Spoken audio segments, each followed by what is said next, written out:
The small state of Montana has been thrown into the spotlight recently by a major political struggle. At the center of it all is Zoe Zephyr, the state's first openly transgender lawmaker. After she warned her Republican colleagues that they would have blood on their hands if they voted to ban gender-affirming medical care for transgender children, she was punished and barred from the State House floor for the rest of the session by Republicans. This was despite the fact that Zephyr would still be able to vote remotely. Zephyr's punishment has ignited a debate about who has a say in democracy in politically polarizing times. After a rally outside the Capitol and activists packing into the gallery at the State House, Republican leaders closed the gallery to the public to maintain decorum and ensure safety, they said.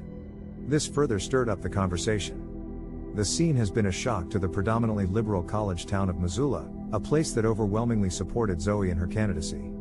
The community has long leaned to the right, but with more of libertarian bent than a zest for culture wars. This allowed Democrats to win the governorship regularly. That has changed recently with the presidential candidacy of Donald Trump, who won the state in 2016 and again in 2020. Missoula resident Andy Nelson is the executive director of the local LGBTQ+ community group, the Center.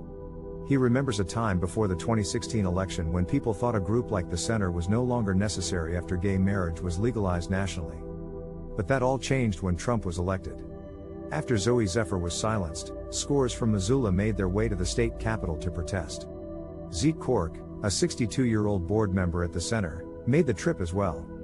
He's seen worse times, like in the 70s where he had to follow certain rules to be safe in his small town. He transitioned fully 2 years ago, feeling safe enough to do so due to his town's liberal atmosphere.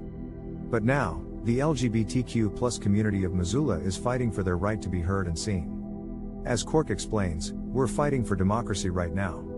He stands with Representative Zephyr and the wider community on the issue, because she speaks for me. He goes on to say that they would much rather be living quiet lives, under the radar, if they were not having to fight these kinds of battles.